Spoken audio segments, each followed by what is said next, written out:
Hello everyone, एक बार फिर से स्वागत है आप सभी लोगों का ट्वेल्थ क्लास की वोकेबलरी वाले पार्ट में।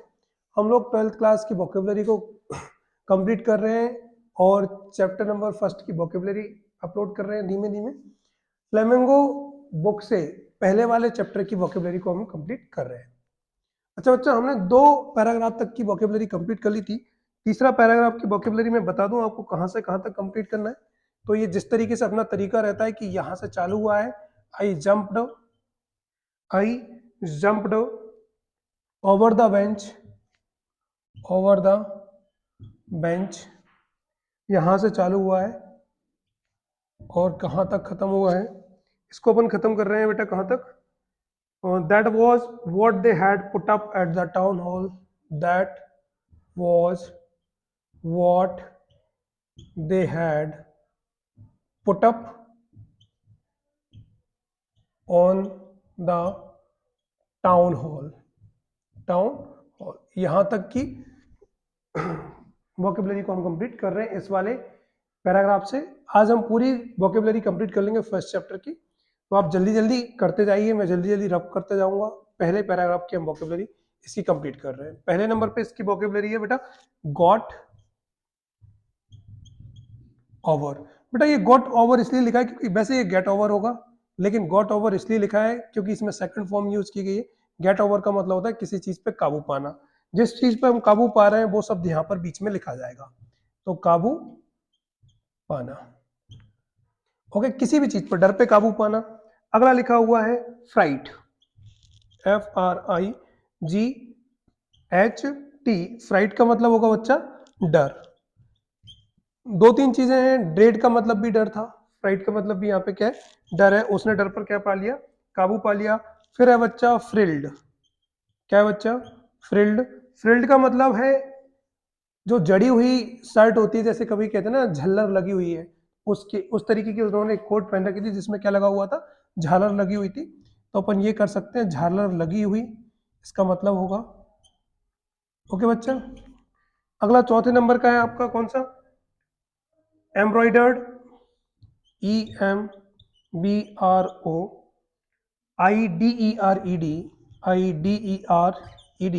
एम्ब्रॉयडर्ड, एम्ब्रॉयडर्ड का मतलब होता है बेटा जैसे नक्काशी की हुई, जैसे जड़ी हुई। मैं यहाँ लिख रहा हूँ जड़ी हुई, ठीक है। जैसे आप लोग साड़ी वगैरह जड़ देते हैं ना, तो वो, तो इसका मतलब होगा जड़ी हुई। अगली वाला एक्सेप्ट। एक्सेप्ट का मतलब होता है को छोड़कर या के अलावा, AEXCEPT। 2 एक्सेप्ट होते हैं बेटा, ध्यान रखना, एक स्वीकार करना होता है और ये एक्सेप्ट के अलावा को छोड़कर। तो एक्सेप्ट का मतलब के अलावा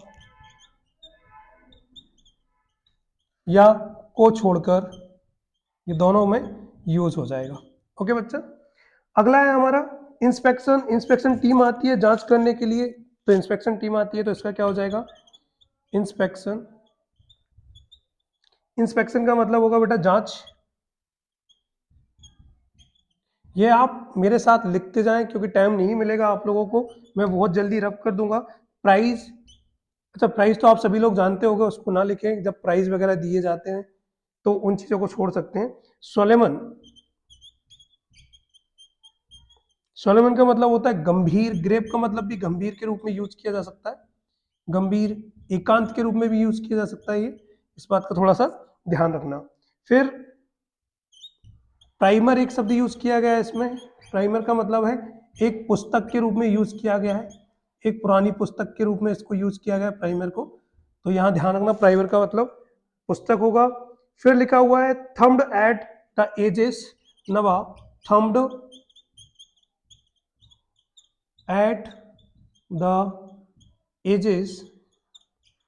इसका मतलब क्या होता है बच्चा, कि वो जिस तरीके से ये पकड़ा हुआ यहाँ से मुड़ जाती है। हम लोग कभी कभी इस तरीके से पकड़ के पन्ने को पलटते हैं तो ये मुड़ जाती है, उसको कहते हैं थम्ब एट द एजेस।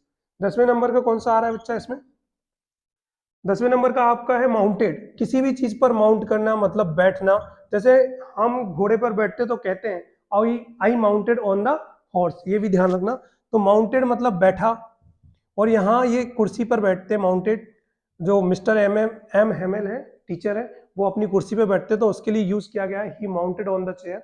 इसका मतलब होगा बैठना, और ये बैठने की सेकंड फॉर्म है, तो ये पास्ट इंडेफिनिट में जाएगा, इसलिए इसका मतलब क्या हो जाएगा, बैठा या बैठे, वो बैठे।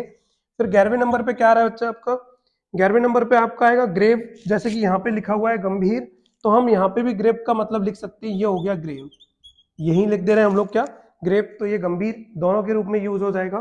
फिर आगे आ रहा है आपका जेंटल, जेंटल सभी जानते होंगे, विनम्र, सुनी होगी एक पिक्चर राजू बन गया जेंटलमैन, उसका जेंटल है मतलब विनम्र बन गया, अच्छा व्यक्ति बन गया, तो जेंटल का मतलब क्या होता है, विनम्र। पिक्चर देखते रहा करो, उससे बहुत सारी चीजें सीखने को मिलती हैं। ऐसा नहीं है कि आप लोग, मैंने कह दिया कि पिक्चर देखते रहो तो आप पिक्चर ही पिक्चर देखो, क्योंकि मार साहब ने कहा देख लो कोई दिक्कत नहीं है, ऐसा नहीं करना है, उससे सीखने को मिलना चाहिए, कुछ भी सीखो बेटा, ऐसा नहीं है, सीखने को बहुत सी चीजें मिलती हैं, हद से ज्यादा चीजें मिलती हैं, लेकिन शर्त यह है कि आप उससे सीखो, आप सीखते नहीं हो, कोशिश क्या करते हो, रील से देख रहे हो, रील से भी बहुत कुछ सीखने को मिलता है, लेकिन हम सीखते ही नहीं है। आ रही बात समझ में? अब ये मत सोच लेना कि नहीं आज सर ने कह दिया रील्स देखो तो आज सुबह से लेकर शाम तक हम रील्स ही देखेंगे और एक दो शब्द सीख के हम सर से कहेंगे सर हमने रील्स देखी और हमने सीखा, ऐसा कुछ नहीं, जितना हो सके पढ़ाई का सीखो। ओके बच्चा, अब हमारा कौन सा हो गया, जेंटल हो गया, विनम्र हो गया, उसके बाद हम लोग कहते हैं जेंटल टोन, ऐसा भी कह सकते हैं, तो मतलब स्वर, जैसे मैं आप लोगों से एक स्वर में बात करता हूँ, एक चिल्लाने का स्वर होता है इधर आओ, और एक होता है इधर आना, तो ये दोनों टोन अलग अलग हैं, ये एक हाई टोन होगी, एक लो टोन होगी, तो धीमे से बात कर रहा हूँ, विनम्रता से बात कर रहा हूँ, तो उसको मैं जेंटल टोन कह सकता हूँ। आगे बात सुनना। फिर अगला क्या आ रहा है आपका, अटेंटिव, किसी भी चीज के प्रति हम अटेंटिव होते हैं, अटेंटिव का मतलब क्या होता है बच्चा, अटेंटिव का मतलब होता है किसी भी चीज के प्रति हम लोग बहुत ज्यादा सोचते हैं कि नहीं, बहुत ध्यान रखते हैं, हम कहते हैं कि जब पढ़ाई कर रहे हो तो अटेंटिव रहा करो, मतलब ध्यान दिया करो, ध्यान केंद्रित किया करो, तो कौन सा लिखना है, अटेंटिव। अटेंटिव मतलब ध्यान केंद्रित करना, ऐसा भी हो सकता है, ध्यान केंद्रित करना मतलब किसी भी चीज पे ध्यान देना, ये होगा। ओके बच्चा, अगला क्या लिखा हुआ है 14वें नंबर पे, 14 नंबर का आपका आ रहा है कौन सा, थंडर क्लैप, गड़गड़ाहट होना। अब देखो ये थंडर क्लैप ऐसा नहीं है कि बादलों की गड़गड़ाहट बताऊं मैं आपको, इसका मतलब ऐसा होता है कि आप कोई कांड करके आए हो और अचानक से पता चलता है कि आप लोगों के, जैसे मान लो कोई लड़का कुछ काम करके आया है और वो घर पे आता है और वो बिल्कुल छिपके बैठा हुआ है, कुछ नहीं कर रहा है, अचानक से पता चलता है कि उसके पापा को पता चल गया और पापा आके बोलते क्यों मुन्ना आ गए घर पे, तो वही वाली बात हो गई, जब उसे समझ में आता है क्यों बेटा आज ऐसा काम करके आए हो, तो जो गड़गड़ाहट कानों में होती है, डर, उसको ही हम क्या बोलते हैं, थंडर क्लैप कहते हैं। अब यहाँ थंडर क्लैप कैसे यूज हुआ है, क्योंकि जो एम हेमल टीचर थे वो क्या करने वाले थे, वो क्लास उन मतलब उनका ट्रांसफर हो रहा था, ट्रांसफर का मतलब दूसरा शासन आ गया था, तो वहां पर जो फ्रेंच लैंग्वेज थी वो बंद होने वाली थी और वहां पर जर्मन लैंग्वेज चालू होने वाली थी, इसीलिए जब उन्हें सुना कि देखो यहाँ पर फ्रेंच लैंग्वेज अब खत्म कर दी जाएगी, तो एक थंडर क्लैप सा उसके कानों में पड़ता है, तो उसको क्या कहते हैं, गड़गड़ाहट, गड़गड़ाहट। 15वें नंबर पे क्या आएगा भाई, जैसे थंडर क्लैप हो गया, और एक बच्चा रेचेस, WRETCHES, रेचेस का मतलब होता है अभागा, बेचारा किस्मत का मारा, कहते हैं ना, वही वाली चीज है कि वो बेचारा आया ही था किसी को पीट पाट के और सोच रहा था कि नहीं पापा को पता ना चले, और जैसे ही घर पे आएगा तो पापा सीधा सा कहेंगे मुन्ना तुम आ गए, पीट आए, तो वही वाली बात हो जाएगी भाई। तो जैसे ही बेचारा वो अभागा किस्मत का मारा घर पे आता है, तो पिताजी उसकी क्या कर देते हैं, धुनाई कर देते हैं। तो वही चीज समझना बेटा, ये पहले वाले पैराग्राफ का हमने कंप्लीट किया, अगला वाला पैराग्राफ आप चाहो तो इसको स्क्रीनशॉट ले लो, हालांकि मैं मौका दे नहीं रहा हूं आपको, तो आप ले सको तो ले लो। चलो ओके बच्चा,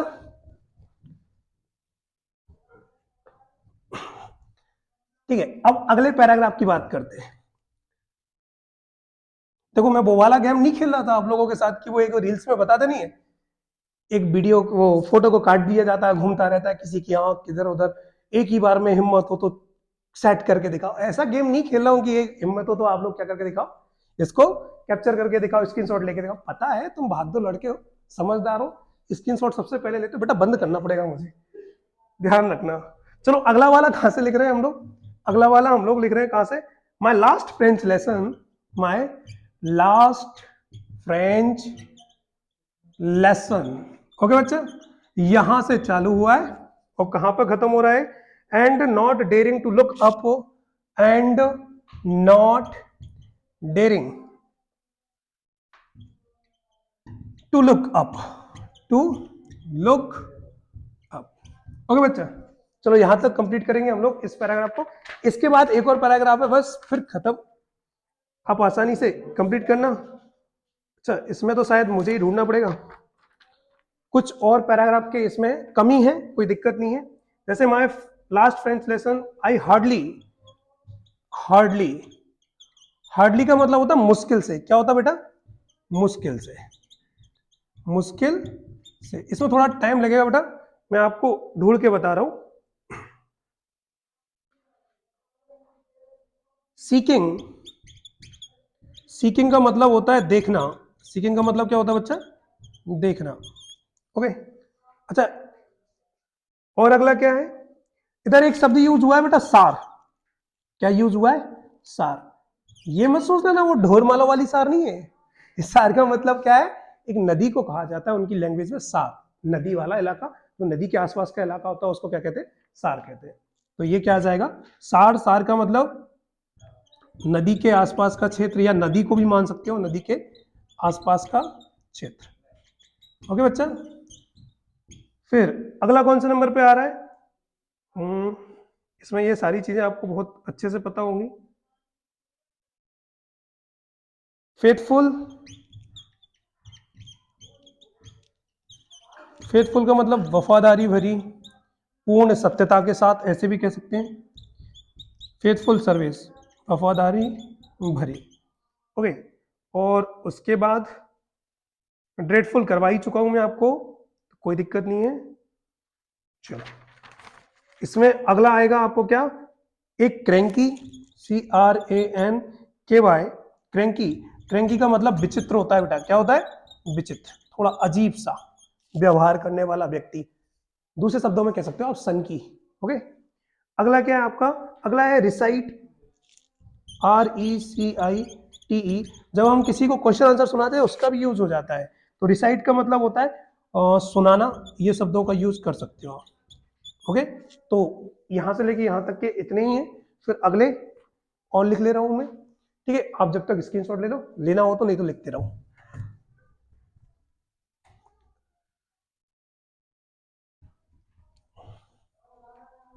देखो, ऐसा होगा कि इस बार मैं स्क्रीनशॉट लेने नहीं दूंगा और आपसे बोलूंगा मुन्ना लिख लिया, तो आप लिख लेना।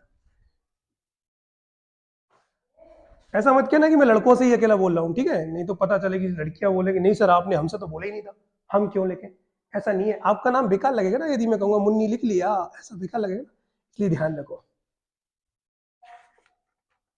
अगला देखिए बेटा, कहां से कहां तक है तो वो समझ लो पहले।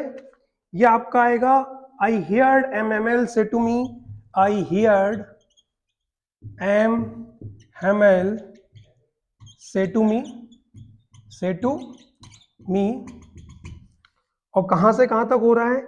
All into our heads at one stroke, all into our heads at one stroke.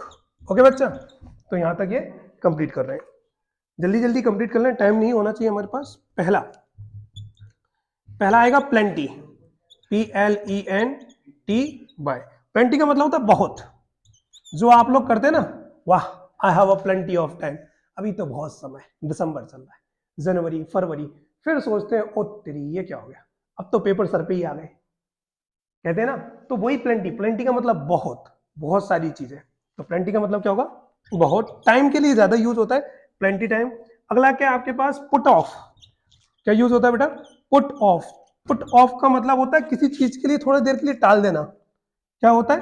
टालना। जैसे आप लोग क्या करते हो, अपना काम टाल देते हो, अरे सर ने आज दिया है तो हम क्या करेंगे, कल करेंगे, तो आप पुट ऑफ कर देते हो अपने होमवर्क को। तो ऐसा नहीं करना है, पुट ऑफ नहीं करना है। ओके, अगला क्या आ रहा है आपका? कोई बात नहीं, अगला क्या आ रहा है आपका? Pretend, PRETEND। प्रिटेंड, प्रिटेंड का मतलब होता है बच्चा बहाना बनाना। क्या होता है बेटा? बहाना बनाना। कोई भी नाटक कर देना आप लोग। अपन कहते नहीं, अरे सर मेरा पेट दुख रहा है, अरे ऐसा नहीं होता है, आप प्रिटेंड करते हो। पेट दर्द करने का क्या करते हो? प्रिटेंड करते हो। तो ध्यान रखना, प्रिटेंड मतलब होता है नाटक करना, बहाना बनाना। वैसे बहाना बनाने के लिए मेक एक्सक्यूज यूज होता है, ध्यान रखना। फिर उसके बाद क्या कर रहे हैं? ग्रेट डील यहाँ यूज हुआ है, तो ये ग्रेट डील काफी के रूप में यूज है। काफी मतलब ये बहुत, तो वो भी ऐसे ही यूज होगा, काफी। उसके बाद ये पीने वाली कॉफी नहीं है, ध्यान रखना, वो कॉफी होती है। ओके, अच्छा, रिप्रोच। रिप्रोच, रिप्रोच का मतलब होता है बेटा किसी चीज को धिक्कार देना, धिक्कारना। ओके, जैसे आप लोग पढ़ते नहीं तो हम कहते हैं धिक्कार है तुम्हारे जीवन को कि तुम पढ़ते नहीं हो। अरे पढ़ लिया करो, ऐसा तो हम डांटते रहते हैं, ऐसा कुछ नहीं, बस मस्ती करने के लिए थोड़ा सा आप लोगों को चिल्ला देते हैं कि पढ़ लिया करो। ब्लेम करना मतलब बेटा, ब्लेम का मतलब होता है किसी को कोसना, दोष देना, कसूरवार ठहराना, कोसना, दोष देना। ओके बच्चा, तो ये होगा भाई ब्लेम का मतलब। अगले नंबर का क्या लिख रहे हैं हम लोग? एनेक्सियस। क्या बोलते हैं बेटा? एनेक्सियस। एनेक्सियस का मतलब क्या होता है? एनेक्सियस का मतलब होता है चिंतित होना। क्या होना? एनेक्सियस। I am little एनेक्सियस about my exam. I am little worried about my exam. Exam के बारे में चिंतित नहीं होते आप लोग, वो तो मुझे पता है। आठवां, नहीं नहीं, बहुत सारे बच्चे चिंतित होते हैं भाई। पढ़ने वाले ऐसा ना सोचे कि सर ने हमारी तो बुराई कर दी, पता है मुझे आप लोग चिंतित रहते हैं। एनेक्सियस हो गया। लेकिन आप लोगों से ज्यादा चिंतित बेटा एक टीचर रहता है। मैं मेरी बात नहीं कर रहा हूं, बहुत सारे टीचर होते हैं जो आपको पढ़ा रहे हैं, कहीं के भी हो, जो आपको पढ़ाते हैं वो आपसे ज्यादा चिंतित रहते हैं, क्योंकि आप लोगों के कारण उनकी इज्जत बच जाती है। यदि आप अच्छे से पढ़ोगे तो अच्छे नंबर लाओगे तो टीचर का मान सम्मान रहेगा, नहीं तो यही कहेंगे कि पढ़ाया नहीं। यही चीज रहती है, इसलिए आप पढ़ो। आप हैं तो हम हैं, और हम हैं तो ऐसा नहीं है, आप हैं तो ही हम हैं। चलो आगे आते हैं। नहीं तो हो सकता है तुमको यार घमंड हो जाए कि सर ये बोल रहे थे कि हम है तो आप है, ऐसा नहीं होगा आपको। चलो, फिर उसके बाद प्रिफर्ड हो गया। प्रिफर्ड, ये शब्द बहुत यूज होते हैं बेटा। प्रिफर्ड, प्रिफर्ड का मतलब होता है किसी भी चीज को ज्यादा महत्व देना, ज्यादा महत्व देना। कब देते हैं हम लोग? जैसे आप लोगों से बोलते हैं what would you like to have, tea और कॉफी, आप क्या लेना पसंद करेंगे? तो आप कहते हैं I would like to have, या आई वुड प्रिफर टी।